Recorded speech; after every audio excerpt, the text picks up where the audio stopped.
Pasca divonis Pengadilan Negeri Situbondo atas kasus pencurian milik perhutani, Nenek Asyani Minggu siang mendatangi kantor Lembaga Bantuan Hukum Jakarta.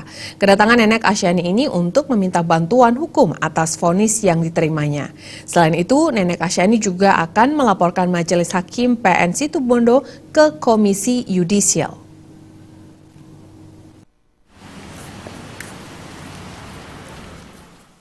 Didampingi dengan kuasa hukumnya, Minggu siang Nenek Asyani mendatangi kantor Lembaga Bantuan Hukum LBH Jakarta di Jalan Diponegoro Menteng, Jakarta Pusat. Kedatangannya bertujuan untuk meminta bantuan hukum kepada LBH Jakarta terkait vonisnya atas kasus pencurian kayu milik perhutani. Menurut Supriyono, kuasa hukum Nenek Asyani, dirinya meminta pendampingan kepada LBH Jakarta guna melaporkan Ketua Majelis Hakim 1, Kadek Dedi Arcana, yang telah memvonis Nenek Asyani kepada Komisi Yudisial. Terdakwa yang diduga kayu nenek inilah oleh perhutani sebagai kayu milik perhutani yang hilang di peta 43F itu. Kemudian setelah itu dilakukan penyidikan terhadap nenek jadikan tersangka beserta menantunya suami dari anak keempat, kemudian supir L300 dan tukang kayu itu jadikan tersangka. Nenek Asyani sendiri merasa keberatan atas vonis yang diberikan oleh Pengadilan Negeri Situbondo. Denda sebesar 500 juta rupiah membuat dirinya bingung dengan apa dirinya harus membayar.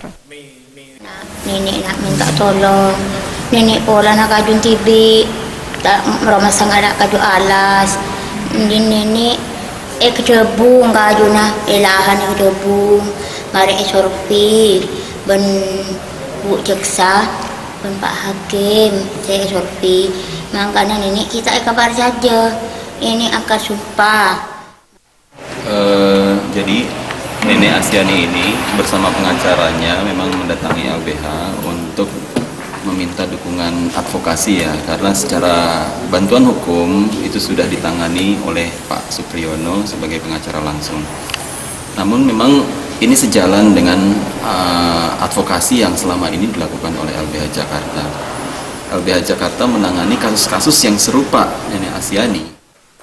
Seperti diketahui, Pengadilan Negeri Situbondo beberapa waktu lalu telah memvonis Nenek Asyani dengan hukuman percobaan selama 1 tahun 3 bulan kurungan penjara dengan denda 500 juta rupiah terkait kasus pencurian kayu jati milik perhutani.